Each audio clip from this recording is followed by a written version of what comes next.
لیس البر، نیکی یہی نہیں ہے، کل نیکی یہ نہیں ہے، ان تولوا وجوہکم کہ تم پھیر دو اپنے چہروں کو قبل المشرق والمغرب، مشرق اور مغرب کی جانب، ولکن البر، بلکہ نیکی تو اس کی ہے، من آمن باللہ، جو ایمان لایا اللہ پر، والیوم الآخر، اور یوم آخر پر، قیامت کے دن پر، والملائکۃ، فرشتوں پر، والکتاب، اور کتابوں پر، والنبیین، اور انبیاء، وآت المال علی حبہ، اور اس نے دیا اپنا مال اس کی محبت کے علی الرغم، ذوی القربہ، قرابت داروں کو، والیتامى، اور یتیموں کو، والمساکین، اور مسکینوں کو، وابن السبیل، اور مسافروں کو، والسائلین، اور مانگنے والوں کو، وفی الرقاب، اور لوگوں کی گردنیں چھڑانے میں، وأقام الصلاة وآتى الزکاة، اور قائم کی اس نے نماز اور ادا کی زکوٰۃ، والموفون بعہدہم اذا عاہدوا، اور اپنے عہد کو پورے کرنے والے جب کہ کوئی معاہدہ کر لیں، والصابرین فی الباساء والضراء وحین الباس، اور خصوصاً وہ جو صبر کرنے والے ہوں، فقر و فاقہ میں، تکلیف میں، اور جنگ کے وقت، اولئک الذین صدقوا، یہ ہیں وہ لوگ جو سچے ہیں، صادق ہیں، راست باز ہیں، واولئک هم المتقون، اور یہی لوگ متقی ہیں۔ اب اس سے جو بات آپ کے سامنے آئی، اس آیت مبارکہ میں نیکی کے ایک محدود تصور یا سطحی تصور کی نفی کرتے ہوئے نیکی کا ایک جامع تصور پیش کیا گیا۔ تفسیر میں بعد میں عرض کروں گا، لیکن اتنی بات سمجھ میں آ گئی کہ نیکی کا ایک خاص تصور تھا جس کی نفی کی گئی، لیس البر ان تولوا وجوہکم قبل المشرق والمغرب، دیکھو کل نیکی یہی نہیں ہے کہ اپنے چہرے مشرق اور مغرب کی طرف پھیر دو، ولکن البر، اس کے بعد تفاصیل آئی، نیکی تو حقیقتاً اس کی ہے جس میں یہ چیزیں پوری ہو رہی۔ یہ موضوع کس قدر اہم ہے اس کو اچھی طرح سمجھ لیجیے۔ دیکھیے نیکی کا تصور صحیح ہونا کس قدر اہم ہے، اس کی اہمیت کو آپ یوں سمجھیے کہ جو بھی تصور نیکی کا کسی کے سامنے ہوگا وہ اسی پر عمل کرے گا۔ اگر کوئی محدود سا تصور ہے اس کے ہاں نیکی محدود درجے میں رہے گی، کوئی سطحی سا تصور ہے اس کے ہاں نیکی وہ سطحی رہے گی۔ اب مثال کے طور پر میں آپ کو بتاؤں، ہمارے ہاں عام طور پر الا ماشاء اللہ کٹر مذہبی قسم کے جو لوگ ہوتے ہیں وہ شریعت کے ظاہری احکام میں بہت سخت، بہت متشدد، ذرا سا ادھر سے ادھر ہو گیا، کسی نے حنفی مسجد میں رفع یدین کر لیا تو قیامت برپا ہو گئی، یہ کون آ گیا ہمارے یہاں؟ حالانکہ کون سی بڑی قیامت آ گئی اس میں؟ کسی نے اونچی زبان سے اونچی آواز میں اگر آمین کہہ دی تو ایک مصیبت ہو گئی۔ تو ان چیزوں میں تو بڑے جازم، بڑے پختہ اس پہ جھگڑے کریں گے، مناظرے کریں گے، لیکن عام طور پر دیکھا گیا ہے دل کے کٹھور، سخت دل، عام طور پر دیکھا گیا ہے کہ ان میں وہ رقت قلب نہیں ہوتی، انسانی ہمدردی نہیں ہوتی۔ اس سے بھی آگے معاملات کا ہیر پھیر ہوتا ہے، چھوٹی چھوٹی باتوں پر جھگڑ رہے ہیں شریعت کی، اور سودی کاروبار ڈٹ کر رہے ہیں، کوئی پرواہ نہیں۔ گویا کہ حضرت مسیح علیہ السلام نے جیسا کہ یہودیوں کے بارے میں کہا تھا کہ تم مچھر چھانتے رہتے ہو اور سموچے اونٹ نگل جاتے، چھوٹی چھوٹی چیزوں کے اوپر بحثیں ہیں، مناظرے ہیں، گفتگویں ہیں، دلائل ہیں، کتابیں موٹی موٹی شائع کی جا رہی ہیں، چیلنج کیے جا رہے ہیں، لیکن یہ ہے کہ جو بڑے بڑے منکرات ہیں، حرام شے، اس میں ملوث ہے۔ تو یہ ایک نیکی کا ایک خاص تصور ہے کہ جو ہمارے ہاں ایک مذہب کا جو کٹر مذہبی طبقہ ہے عام طور پر اس کے اندر پایا جاتا ہے، اور اسی کا رد عمل ہے کہ ہمارے ہاں کا نوجوان طبقہ جو ہے، ظاہر بات ہے کہ نوجوان حساس ہوتے ہیں، بلکہ ایسے لوگوں کی اپنی اولادیں جو ہے ان میں ایک رد عمل پیدا ہو جاتا ہے، اس لیے کہ ان سے چھپا نہیں ہوتا اپنے باپ کا کردار کہ یہ نیکی کے کس تصور پر عمل پیرا ہے، اس کا کردار حقیقتاً کیا ہے۔ اس میں ہمدردی جو ہے نوع انسان کی نام کو موجود نہیں، کسی کو تکلیف میں دیکھ کر اس کا دل جو ہے دکھتا نہیں، اس کا ہاتھ اپنی جیب کی طرف نہیں جاتا کسی بھوکے کو دیکھ کر، لہذا وہ جو کردار کا ایک تضاد سامنے آتا ہے کہ ایک طرف یہ بڑا مذہبی بنا پھرتا ہے اور حقیقت میں اس کے کردار کا عالم یہ ہے،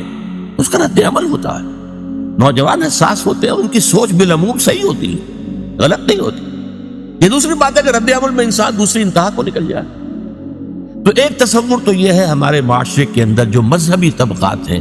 اور زیادہ کٹر قسم کے جو مذہبی لوگ ہیں، ان کے اندر آپ کو یہ تضاد نظر آئے۔ اس کا بالکل برعکس معاملہ ہے ہمارے ہاں کا جو لبرل طبقہ ہے، وکلاء ہیں، ڈاکٹرز ہیں، تعلیم یافتہ لوگ ہیں، ایجوکیٹڈ ایلیٹ ہیں، پروفیشنلز ہیں، ان سے آپ کو ایسی باتیں سننے کو ملیں گی کہ جناب نماز روزہ تو انسان کا انفرادی فعل ہے، کوئی کرے نہ کرے، ہاں جھوٹ نہیں بولنا چاہیے، ایفائے عہد ہونا چاہیے، کسی کو دھوکہ نہیں دینا چاہیے۔ یہ بالکل برعکس کہ معاملات انسانی کے اندر اپنا فرض ادا کرنا چاہیے۔ آپ اگر کہیں ملازم ہیں اور تنخواہ لے رہے ہیں تو اپنے فرائض منصبی جو ہے پوری طریقے سے تہہ دل سے ادا کریں، پورا اس کا حق ادا کریں، تاکہ آپ کے لیے اس میں ریمونریشنز، آپ کو تنخواہ اور الاؤنسز مل رہے ہیں، وہ جائز ہو جائیں۔ یہ وہ تصور ہے ان کے ہاں کے جو نیکی کا ایک تصور جو ہمارے ہاں کے تعلیم یافتہ طبقات کے اندر نظر آتا ہے کہ وہ عبادات وغیرہ کی کوئی خاص اہمیت نہیں ہے، بس نماز روزہ تو ٹھیک ہے اپنے لیے ہے، جو شخص کر لے نہ کرے کیا فرق پڑتا ہے، حالانکہ وہ فرائض ہیں دین کے۔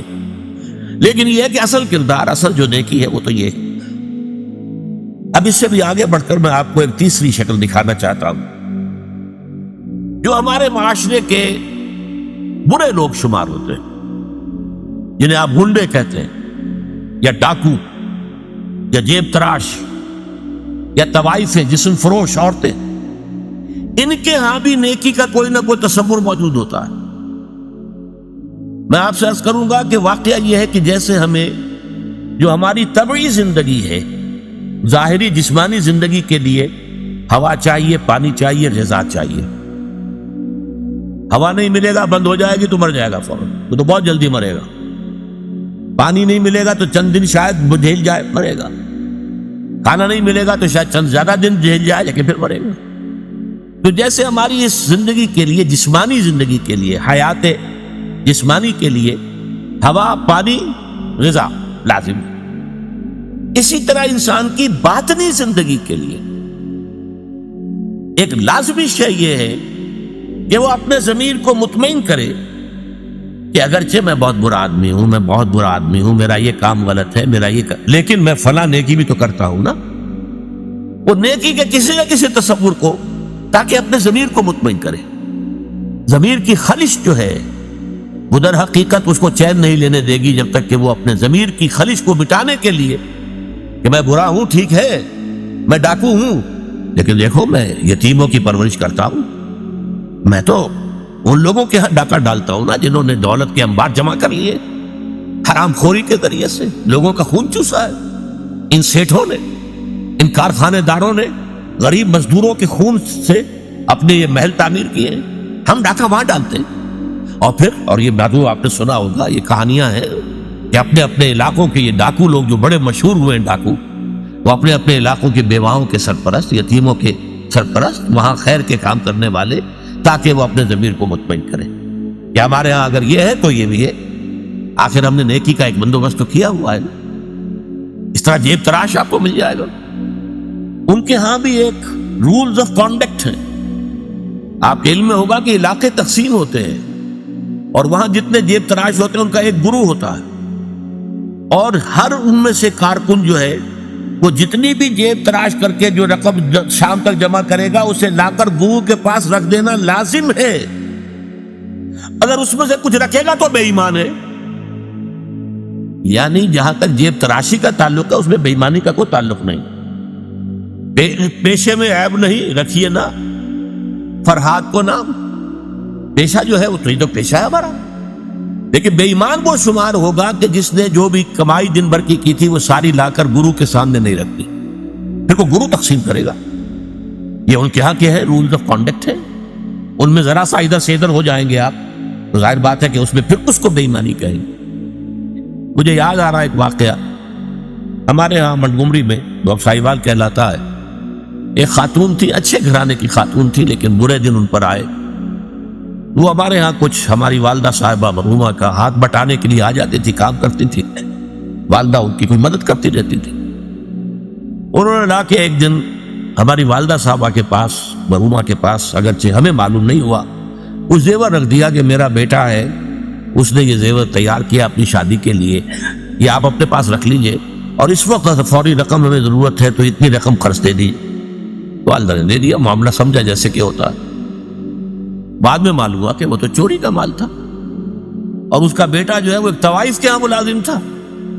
اور طوائف کی چوری کی۔ اب جب یہ معاملہ پولیس میں گیا تو پولیس کے سامنے جب یہ بات کھلی کہ مال تو ہے وہ ڈاکٹر اسرار صاحب کی والدہ کے پاس، میرے پاس آئی پولیس، میں نے کہا ہاں بھائی ہوا تو ہے، میں نے والدہ سے پوچھا، انہوں نے کہا ہاں ہے۔ وہ جا کر جو ہے وہاں پر ہم نے زیور رکھ دیا۔ وہاں میں نے دیکھا وہ طوائف وہاں موجود تھی۔ اب دیکھیے جسم فریش عورت، ہمارے معاشرے میں ہم انہیں کتنا گھٹیا سمجھتے ہیں، لیکن وہاں وہ دھڑلنے سے بات کر رہی تھی کہ جیسے وہی کہ پیشے میں عیب نہیں، رکھیے نہ فرحات کو نام، یہ تو پیشہ ہے نا۔ اس نے اس لڑکے کے بارے میں کہا جی بڑا ہی چنگا لڑکا سے ہی بڑا کم کرتا رہا، پتہ نہیں بندہ جو ہے بے ایمان بندے دیر ہی نہیں لگی۔ اب وہ بے ایمان اب ہوا جبکہ اس نے چوری کی،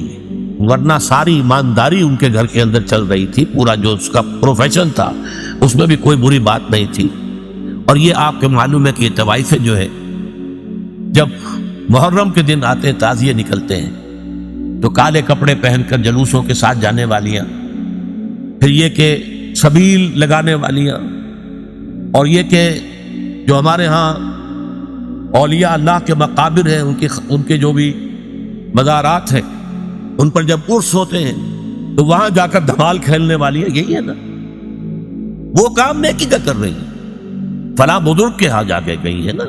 وہاں جا کر دھمال کھیلا ہے، وہ تو اصل میں اپنے بزرگ کے ساتھ عقیدت کے حوالے سے کیا ہے، یا یہ کہ احترام ہو رہا ہے محرم کا۔ اس طریقے سے واقعہ یہ ہے کہ کوئی نہ کوئی نیکی کا تصور ہر برے سے برا انسان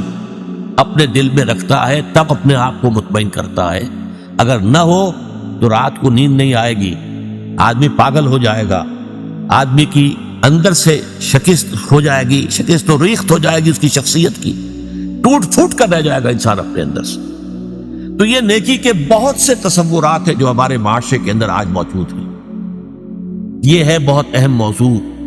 یہاں اس سورہ آیت مبارکہ میں ایک خاص واقعہ جو ہے اس کا پس منظر ہے، اس کو سمجھ لیجئے کہ یہ موضوع یہاں زیر بحث کیسے آ گیا۔ یہ تیسرا نقطہ ہے، اس کو شان نزول بھی کہتے ہیں، اور در حقیقت یہ میں اس کے لیے لفظ استعمال کر رہا ہوں پس منظر۔ اس آیت کے پس منظر میں تحویل قبلہ کا جو واقعہ ہوا ہے وہ ہے، آپ کے علم میں ہوگا کہ حضور جب تک مکے میں رہے آپ نماز ایسے پڑھتے تھے، خانہ کعبہ کے جنوبی سمت میں کھڑے ہوتے تھے، جو رکن یمانی ہے، اور دوسرا وہ رکن ہے جس میں کہ حجر اسود نصب ہے۔ ان دونوں کے درمیان اگر کوئی شخص کھڑا ہوگا تو اس کو کہتے ہیں استقبال القبلتین، بیک وقت خانہ کعبہ بھی سامنے ہے اور بالکل سیدھ میں بیت المقدس بھی سامنے ہے۔ استقبال القبلتین مکے میں رہتے ہوئے ممکن تھا، اس لیے کہ اگر آپ خانہ کعبہ کے جنوب میں کھڑے ہیں تو آپ کے سامنے کعبہ ہے اور اسی سیدھ کے اندر بیت المقدس بھی ہے۔ لیکن جب آپ ہجرت فرما کر تشریف لے آئے مدینہ منورہ، اب مدینہ منورہ کے جنوب میں ہے بیت اللہ، خانہ کعبہ، مکہ مکرمہ، اور شمال میں ہے بیت المقدس، لہذا اب استقبال القبلتین تو ممکن نہیں۔ اب یہ ہم نہیں جانتے، نہیں کہہ سکتے کہ آیا یہ کسی وحی خفی کی بنیاد پر ہوا، اس لیے قرآن میں کوئی وحی جلی موجود نہیں ہے، یا یہ حضور کا اپنا اجتہاد تھا جس سے کہ اللہ تعالیٰ نے پھر ریکگنائز کر لیا، اس کو منظور کر لیا۔ لیکن حضور نے مدینے جا کر نماز پڑھنی شروع کی بیت المقدس کی طرف رخ کر کے، شمال کی طرف، اور خانہ کعبہ پشت پر ہے۔ یہ چیز شاخ گزر رہی تھی ان لوگوں کو جو مکے سے چل کر آئے تھے، جتنی محبت انہیں خانہ کعبہ سے تھی اس کا ہم اندازہ نہیں کر سکتے۔ خود حضور جب روانہ ہوئے تھے مکے سے ہجرت کے لیے تو آپ خانہ کعبہ کے پردے پکڑ کر چمٹ کر آپ نے کہا تھا کہ اے کعبہ تجھے معلوم ہے، اے بیت اللہ تو جانتا ہے مجھے تجھ سے کتنی محبت ہے، لیکن یہاں کے لوگ مجھے یہاں نہیں رہنے دے رہے، میں یہاں سے جانے پر مجبور ہوں، کہ تجھ سے ہجرت کر کے جا رہا ہوں۔ اس حوالے سے سب کو پسند ہے،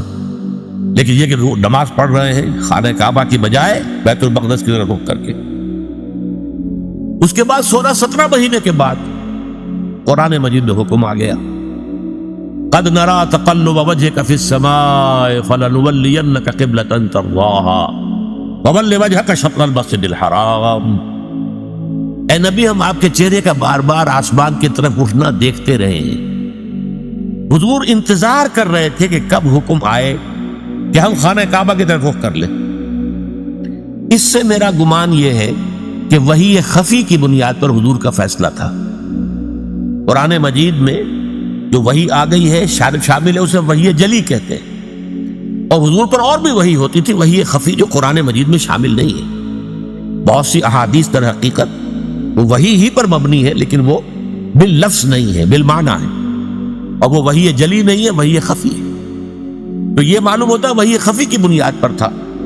لیکن حضور پر بھی شاخ گزر رہا تھا اور مکے والوں پر بھی شاخ گزر رہا تھا، اور حضور بار بار آسمان کی طرف نگاہ اٹھاتے تھے کب جبرائیل آئیں اور کب یہ حکم ہو کہ ہم اپنا رخ بدل دیں اور بجائے شمال کی طرف رخ کر کے نماز پڑھنے کے جنوب کی طرف رخ کر کے نماز پڑھیں۔ اللہ فرماتا ہے قد نرى تقلب وجهك في السماء فلنولينك قبلة ترضاها۔ اے نبی، ہم دیکھتے رہے ہیں آپ کے چہرے کا آسمان کی طرف بار بار اٹھنا، تو لیجئے ہم بدل دیتے ہیں، آپ کا چہرہ کر دیتے ہیں رخ خودی طرف جو آپ کو پسند ہے۔ فول وجهك شطر المسجد الحرام، تو اب اپنا رخ پھیر دیجئے مسجد حرام کی طرف۔ فیصلہ حکم آ گیا۔ اب یہاں نوٹ کیجئے، یہاں وہ جو مذہبی ایک خاص ذہنیت تھی جس کا میں نے پہلے ذکر کیا تھا، جن کے نزدیک ظواہر کی بہت اہمیت ہے، ہر عمل کا ایک تو ہے باطن، اس کی روح، ایک اس کا ظاہر ہے، لیکن عام طور پر جو کٹر قسم کے اور جو زیادہ سمجھدار لوگ نہیں ہوتے، ان کے اندر زیادہ اہمیت جو ہے وہ ظواہر کی ہو جاتی ہے، باطن کی طرف توجہ نہیں ہوتی، روح کی طرف جو ہے توجہ نہیں ہوتی۔ تو کچھ نہ کچھ مسلمانوں میں بھی ایسے حضرات تھے، لیکن اس سے بڑھ کر یہودیوں نے ایک طوفان اٹھا دیا۔ پہلے تو یہودی خوش تھے، انہیں یہ احساس ہوا کہ محمد تو ہمارے رخ کر کے انہوں نے نماز پڑھنی شروع کی ہے، اس کا مطلب ہے کہ وہ ہی از فالوئنگ اس، تو ہمارے پیروکار ہو گئے، تو جھگڑا قائد کا ہے۔ لیکن اب جب آ گیا یہ کہ اپنا رخ بدل دیجئے، اب پیٹھ ہو گئی بیت المقدس کی طرف اور رخ ہو گیا خانہ کعبہ کی طرف، تو ان کے کان کھڑے ہوئے کہ یہ تو کوئی مسئلہ جو ہے کچھ اور ہے، ایک نئی امت کی تشکیل ہو رہی ہے اور ایک نئی بالکل شریعت آ رہی ہے، نئی امت جو ہے وہ وجود میں آ رہی ہے۔ انہوں نے اس کو ایک مسئلہ بنا لیا، پروپیگنڈے کا طوفان کھڑا کر دیا۔ یہ کیسے نبی ہیں جن کا قبلہ ہی معین نہیں ہے؟ 16 مہینے ادھر رخ کر کے نماز پڑھی، اگر ادھر کا قبلہ تھا تو وہ غلط تھا، تو 16 مہینے کی نمازیں زیرو ہو گئی، اور اگر وہی صحیح قبلہ تھا تو اب جو نمازیں پڑھ رہے ہیں وہ زیرو ہو گئی۔ قبلہ تو اپنی جگہ سے نہیں ہل سکتا، قبلہ تو ایک ہی ہوتا ہے، ان کا قبلہ ہی معین نہیں ہے۔ 16 مہینے ادھر رخ کر کے نماز پڑھی، اب ادھر رخ کر لیا۔ اور جیسا کہ میں نے عرض کیا، مسلمانوں میں بھی ایسے سادہ لوگ، سادہ مزاج لوگ تھے، وہ ان کے اس پروپیگنڈے سے بہت متاثر ہوئے، لہذا ایک خلش، ایک بے چینی، اگرچہ ظاہر بات ہے کہ حضور نے وحی سنائی ہے، اللہ کا حکم آیا ہے فَوَلِّ وَجْهَكَ شَطْرَ الْمَسْجِدِ الْحَرَامِ وَحَيْثُ مَا كُنْتُمْ فَوَلُّوا وُجُوهَكُمْ شَطْرَهُ۔ نہ صرف یہ کہ اب فوراً اپنا رخ جو ہے مسجد حرام کی طرف کر دو، چنانچہ آپ کے علم میں ہوگا جو لوگ وہاں گئے ہیں، وہاں مدینے میں ایک مسجد ہے، مسجد القبلتین۔ حضور ایک خاص قبیلے میں گئے ہوئے تھے، ظہر کی نماز کا وقت وہاں آ گیا، وہاں کوئی دعوت طعام تھی، ظہر کا وقت آ گیا تو کھڑے ہو گئے نماز پڑھنے کے لیے، صحابہ پیچھے کھڑے ہیں۔ اسی دوران میں، نماز کے دوران یہ آیات نازل ہوئی، حضور نے وہی قبلہ بدلا اپنا، فَوَلِّ وَجْهَكَ شَطْرَ الْمَسْجِدِ الْحَرَامِ۔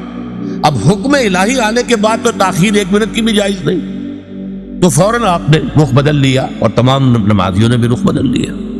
اس لیے اس مسجد میں 2 طرف محرابیں بنی ہوئی ہیں،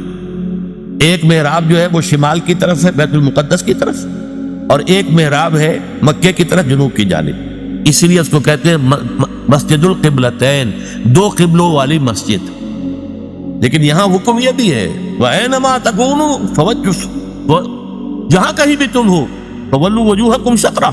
اے مسلمانوں جہاں کہیں بھی ہو اپنا رخ مسجد حرام کی طرف کرو۔ اب ظاہر بات ہے کہ اس پر جب عمل ہو گیا تو صحابہ نے عمل تو کیا، دل میں کچھ دغدغا رہا، کچھ پریشانی رہی، خاص طور پر یہ بات کہ اگر اصل قبلہ یہ تھا اور یہ ہے جو آج ہو گیا ہے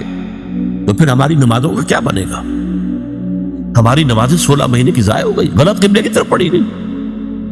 اسی لیے اسی مقام پر کہا گیا ہے وَمَا كَانَ اللَّهُ لِيُضِيعَ إِيمَانَكُمْ، نہیں اس وسوسے کو قریب نہ آنے دو۔ نماز تو عین ایمان ہے، نماز ضائع ہو گئی تو ایمان ضائع ہو گیا نہیں، اس وقت حکم وہ تھا، اس پر عمل کرنا تقاضا تھا دین کا، اب حکم یہ ہے اب اس پر عمل کرنا تقاضا ہے دین کا، نہ وہ غلط تھا نہ یہ غلط۔ تم کسی سمت سے نہ بند جاؤ، تم ظاہر کے ساتھ زیادہ جو ہے اپنے آپ کو وابستہ نہ کر لو۔ نماز کی اصل روح، دین کی اصل روح تو کیا ہے؟ اللہ پر ایمان، اللہ کا یقین، رسول کی اطاعت، رسول کا فرمان۔ پہلے وہ تھا تو اللہ تعالیٰ نے مکے والوں کا امتحان لے لیا تھا کہ آیا وہ اپنے آبائی، اس لیے کہ مکہ جو ہے اور بیت اللہ جو ہے وہ تو ان کا سمجھیے کہ قومی شعار کے درجے کے اندر رکھنے والی چیز تھی، قومی شعائر میں سے، اب اس کی طرف پشت کرنا سب پر بھاری گزرا۔ لیکن یہ کہ وہ رسول کے ساتھ چونکہ پورے بدے ہوئے تھے تو جو حکم رسول کا وہ انہوں نے قبول کیا، اور اب ان لوگوں کے لیے امتحان آ گیا جو مدینے میں رہتے تھے اور یہود کے زیر اثر تھے، اور اس کی وجہ سے بیت المقدس کا مقام ان کی نگاہوں میں بہت اونچا تھا، اب اس کی طرف پیٹ کرنی پڑ رہی ہے، تو ان کے ایمان کا جو ہے وہ اللہ تعالیٰ نے امتحان لے لیا، اور تمام صحابہ جو ہیں دونوں امتحانوں میں ثابت قدم اور کامیاب ہوئے۔ اب لیکن اس خلش کو مٹانے کے لیے اب دیکھیے عجیب ہے یہ بات، یہ مسئلہ آج ہمیں معلوم ہوتا ہے کہ بڑا ہی چھوٹا سا مسئلہ ہے، جب یہ مسئلہ آیا تھا تو یہ چھوٹا نہیں تھا، بہت بڑا مسئلہ تھا، بہت بڑا مسئلہ۔ خاص طور پر وہ جو ایک ذہنیت ہے کہ جو دین کے اعمال ہیں ان کی روح کی بجائے ساری نگاہ جو ہے وہ اس کے ظاہر سے وابستہ ہو جاتی ہے، اس کے لیے یہ معاملہ بہت کٹھن تھا۔ یہی وجہ ہے اس قرآن مجید میں آپ کے علم میں ہوگا پورے 2 رکوع ہے تحویل قبلہ کے اوپر، حالانکہ آج ہمارے نزدیک کوئی بڑا مسئلہ نہیں تھا، لیکن یہ کہ وہاں اس وقت ڈی فیکٹو جو اس وقت کی سچویشن تھی اس میں اس کی اتنی اہمیت تھی، دلوں پہ جو کیفیت گزر رہی تھی اس کا جو ہے صحیح طور سے اس کا علاج اور اس کا معالجہ اور مداوع ضروری تھا۔ 2 رکوع جو ہے، رکوع 17واں اور 18واں، دوسرے پارہ سیقول کے پہلے 2 رکوع خاص اسی پر ہے، جس تکرار کے ساتھ فَوَلُّوا وُجُوهَكُمْ شَطْرَهُ فَوَلُّوا وُجُوهَكُمْ شَطْرَهُ، اس سے 2 رکوع پہلے ایک بات کہی گئی، یہ آپ کو ملے گا 14ویں رکوع کے اندر وَلِلَّهِ الْمَشْرِقُ وَالْمَغْرِبُ فَأَيْنَمَا تُوَلُّوا فَثَمَّ وَجْهُ اللَّهِ، دیکھو لوگوں مشرق اور مغرب سب اللہ کے ہیں، تم جدھر بھی رخ کرتے ہو وہ اللہ کا رخ ہے، اللہ کسی رخ میں محدود نہیں ہے۔ کیا مغرب صرف اللہ کا رخ ہے؟ مشرق نہیں ہے؟ آج آپ کو معلوم ہے کہ ہم پڑھتے ہیں مغرب کی طرف اور امریکہ والے یا افریقہ والے وہ مشرق کی طرف نماز رخ کر کے پڑھتے ہیں، تو مشرق و مغرب سے کوئی فرق واقع نہیں ہوتا۔ اور دوسرے یہ کہ کوئی قبلے کی سمت معین کر دینا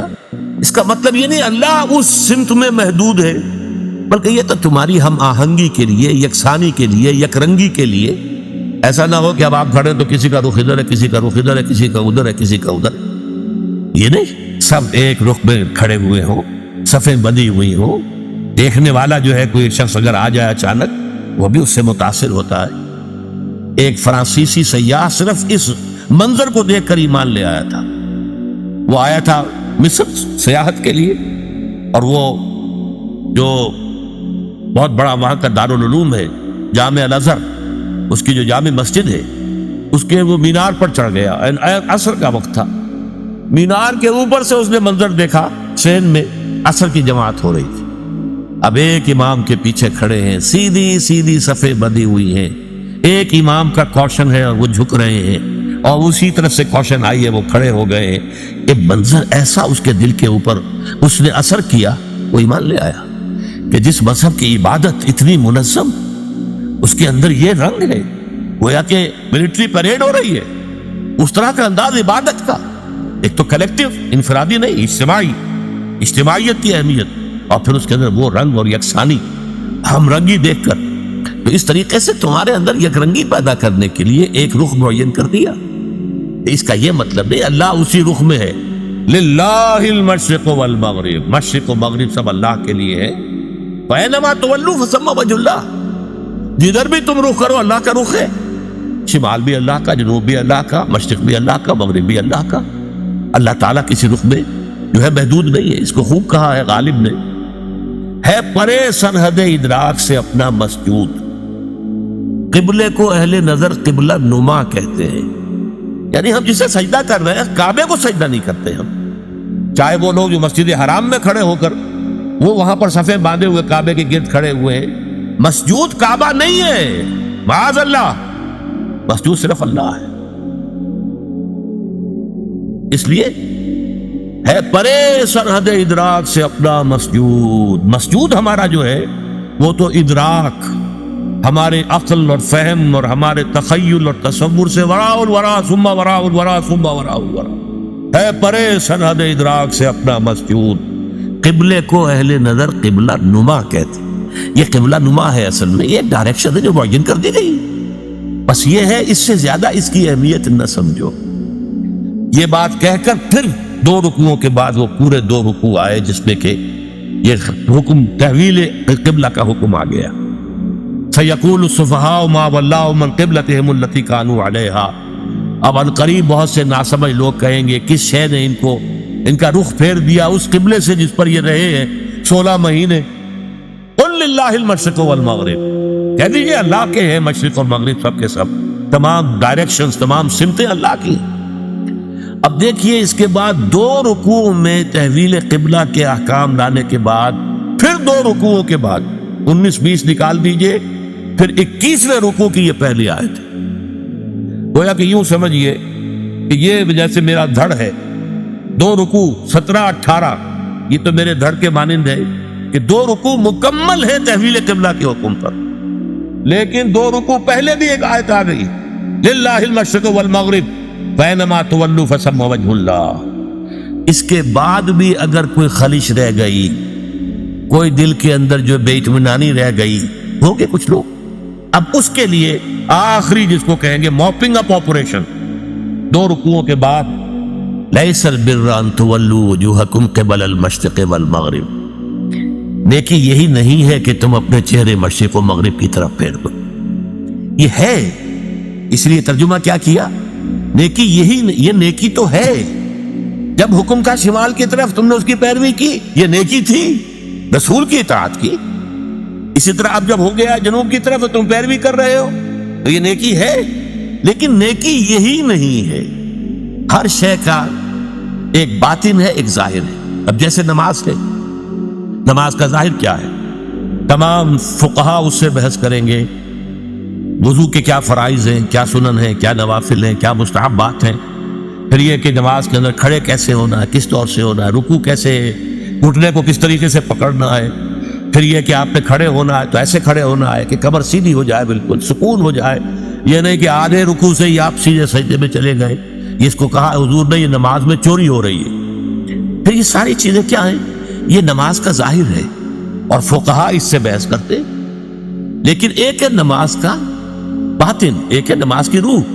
خشوع اور خضوع، یہ یقین کہ میں اللہ کے حضور میں حاضر ہوں. سجدہ کریں تو یہ احساس کہ میں نے اپنے رب کے قدموں میں سر رکھ دیا ہے. یہ کیفیت جو ہے خشوع اور خضوع کی اور حضور قلب کی، اگر یہ نہیں ہے تو چاہے فقہی اعتبار سے 100% صحیح نماز آپ نے پڑھ لی تو نماز کا فرض تو ادا ہو گیا، اس کا ثواب آپ کو مل جائے گا. لیکن نماز کی جو نورانیت ہے، اس کی جو برکات ہے، اس کے بارے میں فرمایا گیا کہ الصلاۃ معراج المومنین، یہ تو اہل ایمان کے لیے معراج کے درجے کی شے ہے. لہذا وہ کیفیت آپ کو حاصل نہیں ہو. تو ہر شے کا ایک ظاہر ہے، ایک باطن ہے. ایک اس کے ظاہری احکام ہے جن سے بحث کرتے ہیں فقہا، فقہ بحث کرتی ہے، شریعت بحث کرتی ہے. دوسرے داخلی کیفیات ہیں، ظاہر بات ہے فقہ اس سے بحث نہیں کر سکتی. اب جیسے نماز ہے، نماز کا ظاہر کیا ہے، تمام فقہا اس سے بحث کریں گے، وضو کے کیا فرائض ہیں، کیا سنن ہیں، کیا نوافل ہیں، کیا مستحبات ہیں،